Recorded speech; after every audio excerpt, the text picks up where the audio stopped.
Advance Excel का बहुत ही powerful function हम आपके सामने लेके आए हैं जिसका नाम है VLOOKUP। ये काफ़ी पावरफुल होता है क्योंकि ये अपने बड़े बड़े डेटाबेस में से किसी भी रिकॉर्ड को सर्च करने का काम करता है और बहुत ही आसानी से। अगर हम एक एक वैल्यू को अगर सर्च करेंगे तो हमें काफ़ी परेशानी होती है। किस तरह से हम अपनी वैल्यू को इजीली सर्च कर सकते हैं, तो उसके लिए आपको एक्सेल में VLOOKUP का फॉर्मूला दिया गया है। उसके थ्रू आप अपने डेटा में से, अपने बड़े डेटाबेस में से रिकॉर्ड को काफ़ी आसानी से सर्च कर सकते हैं। कैसे सर्च किया जा सकता है वो देखते हैं।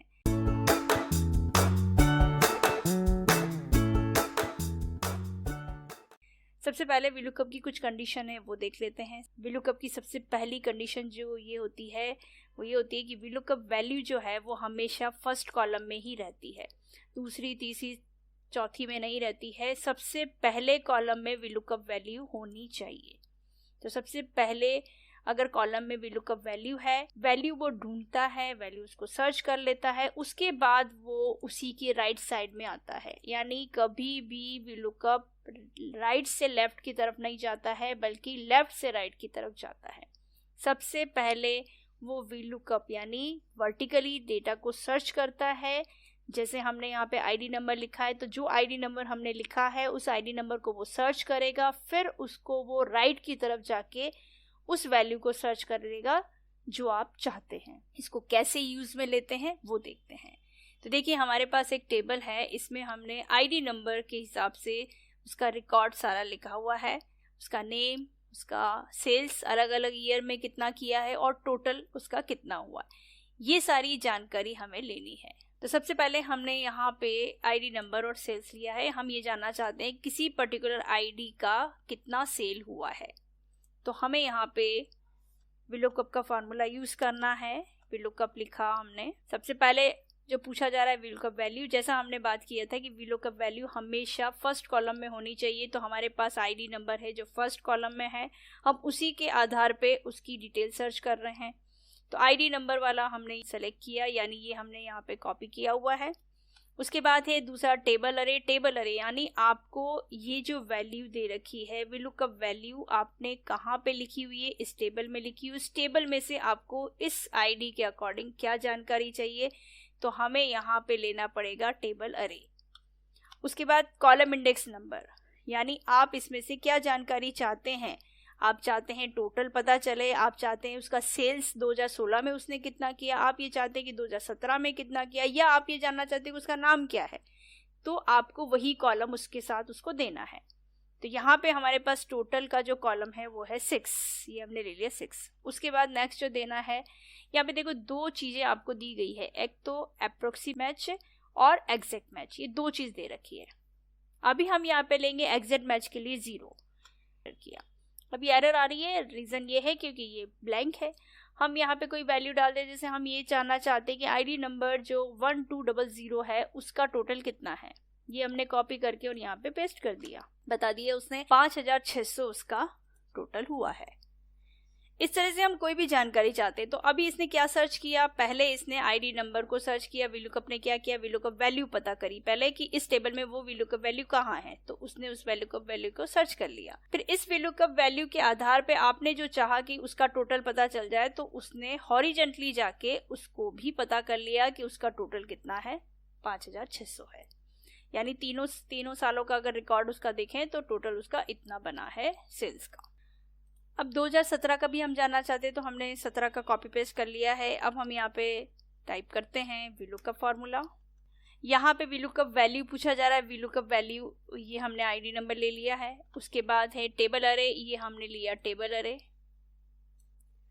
नेक्स्ट है कॉलम इंडेक्स नंबर। अब सेल्स वाला जो कॉलम है 2017 का, वो कौन से कॉलम में है, तो वो चौथे कॉलम में। हमने 4 ले लिया। एग्जैक्ट मैच के लिए हमने 0 प्रेस कर दिया, क्लोज कर दिया, देन एंटर कर दिया। तो इसका जो आईडी नंबर हमने दिया है उसका सेल्स 2017 में कितना हुआ, भाई इतना हुआ, 1400 दे रखा है इसमें। आईडी नंबर आप चेंज करते हैं, हमने आईडी नंबर 1000 लिया, ये कॉपी किया, यहाँ पे पेस्ट किया, देखिए उसकी डिटेल आ गई, उसका टोटल सेल इतना हुआ, 2017 में इतना हुआ।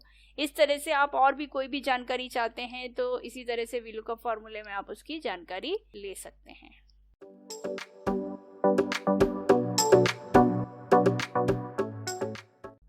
पे हम अगर एक्स्ट्रा कोई एंट्री करते हैं, जैसे हमने यहाँ पे एक एंट्री और करी और हम इसमें नाम भी दे देते हैं, उसकी डिटेल भी हम ऐड कर लेते हैं।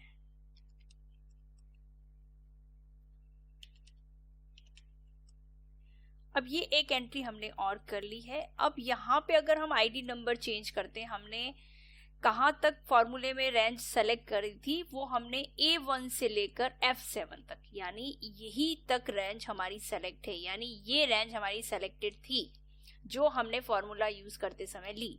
लेकिन अब हम उस रेंज के बाहर हमने एक एंट्री और कर दी, तो क्या वो एंट्री की रिपोर्ट आपको यहाँ पे सर्चिंग में आएगा? यानी जैसे हमने यहाँ पे लिखा 1600, तो क्या उसकी डिटेल यहाँ पे बतानी चाहिए? नहीं बताई उसने। क्यों नहीं बताई? क्योंकि हमारी रेंज जो सेलेक्ट थी वो A1 से लेकर F7 तक ही थी, यानी यही डेटा सेलेक्ट था हमारा। उसके बाद जो एंट्री करी उसकी रिपोर्ट ये नहीं दिखाएगा, यानी उसको ये सर्च नहीं करेगा, क्योंकि जो फॉर्मूला यहाँ पे लगाया गया है VLOOKUP, उस फॉर्मूले की रेंज तक ही VLOOKUP फॉर्मूला क्या काम करता है, उस रेंज तक ही उसको सर्च करेगा, बाकी दूसरी अदर रेंज को वो सर्च नहीं कर सकता। अब 1600 उसकी रेंज में नहीं था, इसलिए उसने सर्च नहीं किया और यहाँ पे NA एरर आ गई। इसका सॉल्यूशन हम कैसे करें? हमने VLOOKUP का फॉर्मूला लगा दिया। अब अगर आपको ये 1600 भी, यानी ये एक एंट्री जो हमने करी हुई है, वो एंट्री भी आपको इसमें ऐड करनी है, तो आपको क्या करना पड़ेगा? आपको इसको फॉर्मूले को दोबारा एडिट करना पड़ेगा। एडिट करने के लिए हमें क्या करना है, यहाँ से रेंज हम कौन सी लेंगे? अब हमारे पास रेंज हो गई A8 तक, तो हमने A8 तक लेंगे। तो देखो अब रेंज हमारी कहाँ तक सेलेक्ट होगी? यहाँ तक सेलेक्ट होगी। देखो अब यहाँ पे इसने बता दिया रिपोर्ट, लेकिन यहाँ पे हमने दूसरा कॉलम लिया हुआ है, हमें दूसरा कॉलम नहीं, हमें 6 कॉलम लेना है। 6 कॉलम ले लिया तो देखो उसकी भी यहाँ पे टोटल आ गई है। तो इस तरीके से हम जो भी डिटेल चाहते हैं, जो चीज हम सर्च करना चाहते हैं, वो उस VLOOKUP रेंज में होना चाहिए। अगर वो उस VLOOKUP रेंज से बाहर होगा तो वो सर्च नहीं करेगा। अब हम यहाँ पे हमने 1600 को ऐड कर दिया, वापस इसको फॉर्मूले को एडिट भी कर दिया। इस तरह से हम और भी एंट्री अगर करते जाएंगे तो क्या हम बार बार उसको एडिट करते जाएंगे? हमने यहाँ पे और एंट्रीज कर ली, अब ये सारी एंट्रीज हम बार बार उसमें एडिट करते जाएंगे। हमें रेगुलर में 5-7 एंट्रीज रोज करनी है, तो हमें रोज रोज उस फॉर्मूले को एडिट नहीं करना पड़े, ऐसा कोई सॉल्यूशन हो जाए। तो उसका सॉल्यूशन भी हमारे पास है। तो उसके लिए हम दूसरे एग्जाम्पल पे चलते हैं। अब देखिए यहाँ हमारे पास जो रेंज दे रखी है, उस रेंज में हमने VLOOKUP फॉर्मूला लगा रखा है। तो हम अगर फॉर्मूला लगा देते हैं सबसे पहले, अब हम यहाँ पे नेम वाइज टोटल चेक करना चाहते हैं। पिछले रिकॉर्ड में हमने आईडी नंबर वाइज हमने रिकॉर्ड को चेक किया था। अब हम ये चाहते हैं कि उस व्यक्ति के, यानी उस पर्टिकुलर एम्प्लॉय की डिटेल पता चले, यानी हमें उस एम्प्लॉय को पहले सर्च करना है। टेबल में वो नाम सर्च करेगा VLOOKUP, और उससे रिलेटेड उस कॉलम को सर्च करेगा और उसकी डिटेल आपको बताएगा। अभी हम चाहते हैं कि उस एम्प्लॉय की टोटल कितनी है, तो हमें यहाँ पे फॉर्मूला लगाना है। हमने ब्रैकेट ओपन किया, VLOOKUP वैल्यू हमने ये नेम वाला सेल लिया, रेंज सेलेक्ट करेंगे, हमने वो सेल सेलेक्ट किया। दूसरा टेबल अरे, ये टेबल अरे हम अभी यहीं तक ले रहे हैं, जो रेंज हमारे पास दे रखी वही रेंज हमने सेलेक्ट की है। कॉलम इंडेक्स नंबर, अच्छा एक चीज का ध्यान रखना, अगर आपको आईडी नंबर वाइज नहीं, आपको नेम से डिटेल चेक करनी है, तो नेम का ही कॉलम आप सेलेक्ट करते हुए उस बाकी रेंज को भी सेलेक्ट करेंगे। हमने नेम वाला क्यों लिया है, आईडी नंबर को क्यों छोड़ दिया है? क्योंकि VLOOKUP की कंडीशन क्या है, उसकी वैल्यूज फर्स्ट कॉलम में ही होनी चाहिए, जिसके थ्रू हम अपनी डिटेल चेक करना चाह रहे हैं। तो वो आपका फर्स्ट कॉलम में होने की वजह से हमें नेम के कॉलम को फर्स्ट बनाना पड़ा, आईडी नंबर को हमने छोड़ दिया, क्योंकि रेंज में हमारे पास कौन सी फर्स्ट कॉलम है, आईडी नंबर है, लेकिन हमें नेम वाइज डेटा को चेक करना है, इसलिए हमने नेम का कॉलम सेलेक्ट किया। ये VLOOKUP की कंडीशन है। उसके बाद अब आईडी नंबर से गिनेंगे तो ये आपका बन गया 6 कॉलम, लेकिन अगर नेम के कॉलम से गिनेंगे तो ये हो गया 5 कॉलम। हमने 5 कॉलम ले लिया। एग्जैक्ट मैच के लिए हमने 0 प्रेस कर दिया, क्लोज किया, देन एंटर किया। अभी NA एरर आ रही है क्योंकि यहाँ पे कोई नाम नहीं है, हम कोई नाम दे देते हैं। यहाँ पे ये कॉपी किया और इसको यहाँ पे पेस्ट कर दिया। देखिए संजय की कितनी टोटल हुई, 5600। गौरव की कितनी हुई, गौरव की ले लेंगे हम ये। अब ये तो हमने पहले वाली बात की है, लेकिन अभी हमने यहाँ पे कर दी एक नई एंट्री। ये नई एंट्री के रिकॉर्ड यहाँ पे नहीं बताएगा। एक बार हम यहाँ पे Ctrl Z कर देते हैं।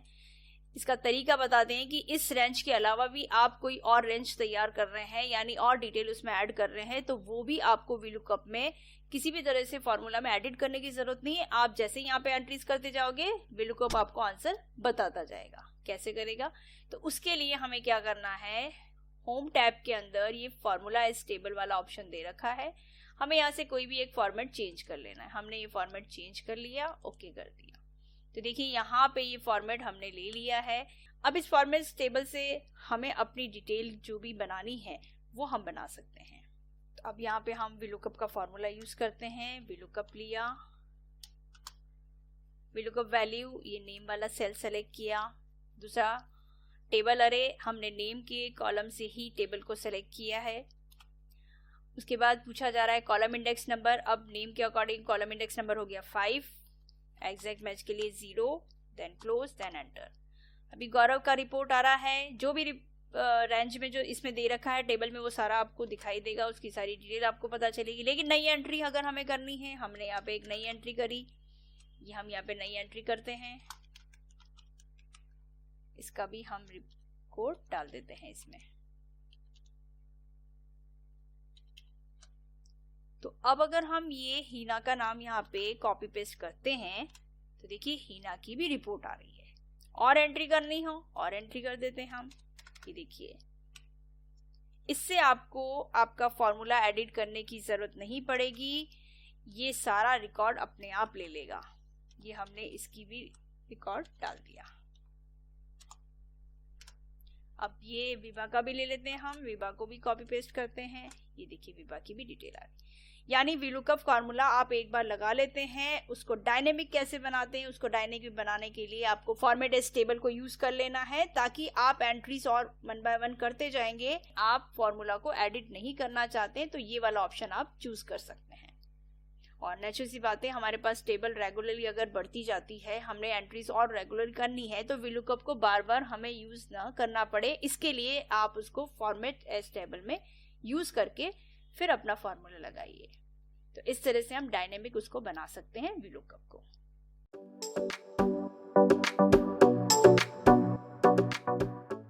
अब हम बात करते हैं जहां हमने एग्जैक्ट मैच के लिए 0 प्रेस किया, तो 0 और अप्रोक्सीमेट का क्या मतलब होता है वो भी हम आपको एक एग्जांपल के थ्रू बता देते हैं।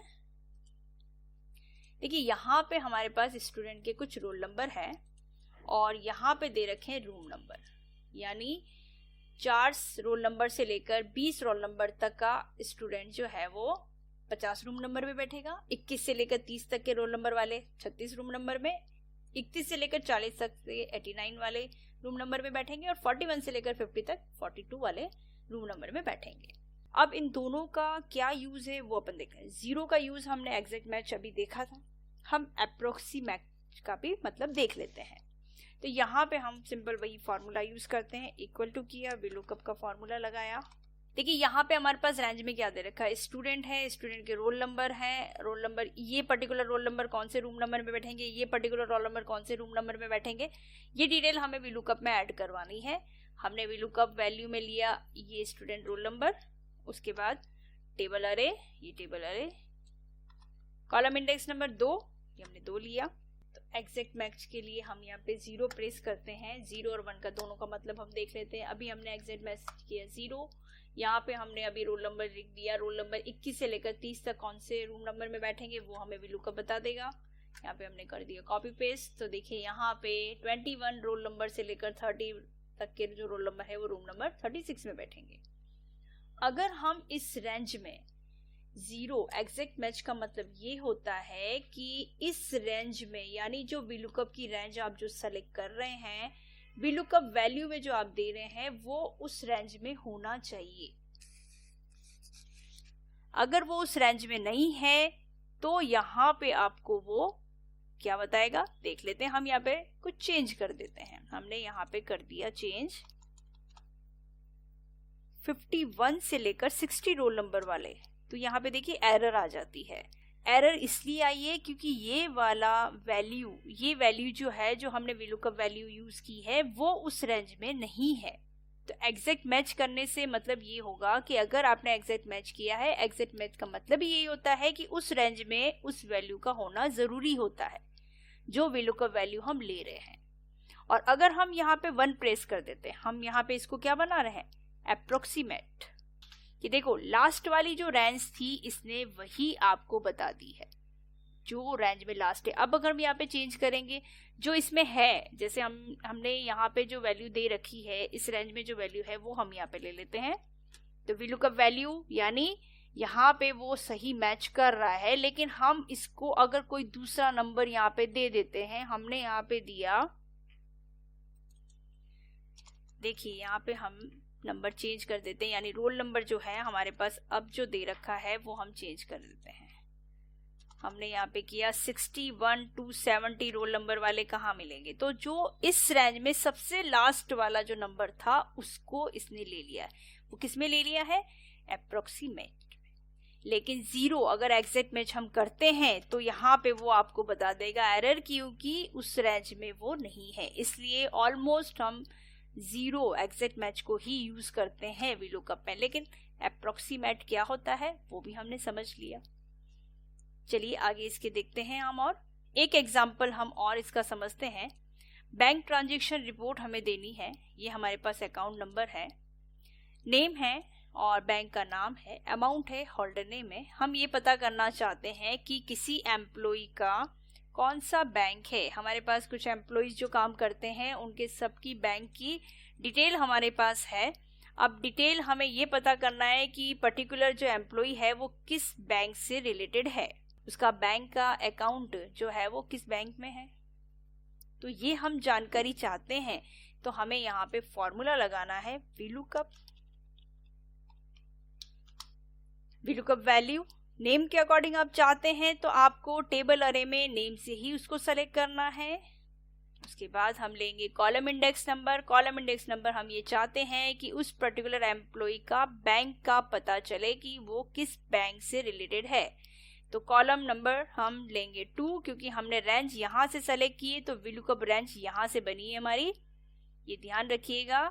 टेबल अरे हमने यहाँ से लिया है, तो फर्स्ट ये हो गया और सेकंड तो हमने कॉलम नंबर 2 दिया। एग्जैक्ट मैच करना पड़ेगा, 0, क्लोज किया, एंटर किया। अभी एरर है क्योंकि ब्लैंक है सेल। हमने मनीष का जानना चाहा तो मनीष का आपको बता दिया, ICICI बैंक से रिलेटेड है। अब आप ये चाहते हैं कि उसका हमें अमाउंट भी पता चले, तो यहाँ पे हम अमाउंट को भी ले लेंगे।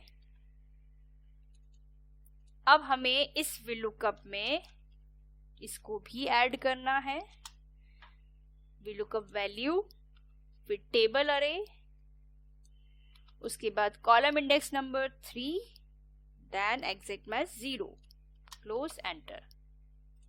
ये देखिए ये हमारा इसका अमाउंट भी आ जाता है। मनीष जो ICICI बैंक में है उसका अमाउंट जो है वो इतना है।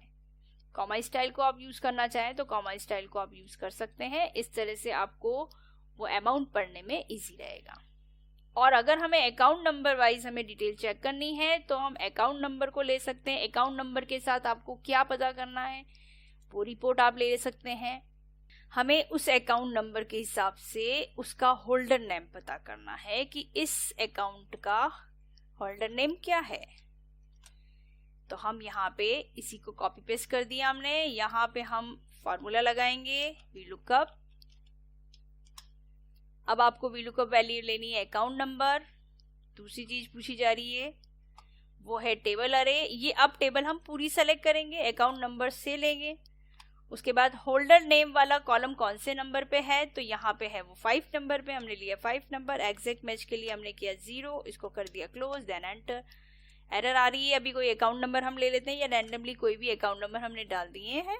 इस तरह से ये अकाउंट नंबर, यानी ये जो अकाउंट नंबर है वो है गोल्डन सन्स। उसका नाम क्या है होल्डर नेम का, गोल्डन सन्स। अकाउंट नंबर हमने चेंज किया, हमने ये लिया, कॉपी किया, यहाँ से इसको पेस्ट कर दिया, ये आ गया मिडसर।